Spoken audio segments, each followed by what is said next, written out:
नागपुरात operation all out मोहिमेदरम्यान गुन्हे शाखेच्या युनिट क्रमांक 5 ने मोठी कारवाई केली आहे. कळमणा परिसरात घराची झडती घेतल्यानंतर नायट्राझेपामच्या 636 गोळ्या, लोखंडी कोयता आणि 3 चाकू असा मुद्देमाल जप्त करण्यात आला आहे. या प्रकरणात 2 आरोपींवर कारवाई करण्यात आली असून औषधांचा पुरवठा करणाऱ्या शेट्टी नावाच्या व्यक्तीचाही शोध घेतला जात आहे. नागपुरात वरिष्ठ पोलीस अधिकाऱ्यांच्या आदेशानुसार राबवण्यात आलेल्या ऑपरेशन ऑल आउट मोहिमेत गुन्हे शाखेच्या युनिट क्रमांक 5 ने कळमणा परिसरात कारवाई केली. पोलिसांनी 2 पंचांसमक्ष गुलशन नगर नाग मंदिराजवळील एका घराची झडती घेतली.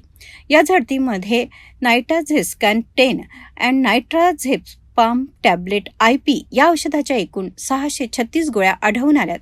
यातील 626 गोळ्या जप्त करण्यात आल्या असून 10 गोळ्या तपासणीसाठी अन्न व औषध प्रशासन विभागाकडे पाठवण्यासाठी स्वतंत्रपणे सील करण्यात आल्या आहेत. याच कारवाईत 1 लोखंडी कोयता आणि 3 चाकू अशी घातक शस्त्रे पोलिसांच्या हाती लागली. जप्त मुद्देमालाची एकूण किंमत 5,862 रुपये असल्याचे पोलिसांनी नमूद केले आहे.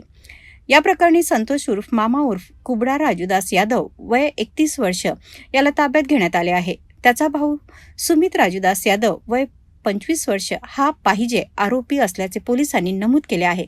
तसेच नायट्रोझेपामच्या गोळ्यांचा पुरवठा करणाऱ्या शेट्टी नावाच्या व्यक्तीचा शोध सुरू आहे. पोलिसांनी या प्रकरणी NDPS कायदा, भारतीय हत्यार कायदा व महाराष्ट्र पोलीस कायद्यानुसार गुन्हा दाखल केला असून पुढील तपासासाठी आरोपी आणि जप्त मुद्देमाल कळमणा पोलिसांच्या ताब्यात देण्यात आला आहे. ही कारवाई वरिष्ठ पोलीस अधिकाऱ्यांच्या मार्गदर्शनाखाली गुन्हे शाखा युनिट क्रमांक 5 नागपूर यांनी केली आहे.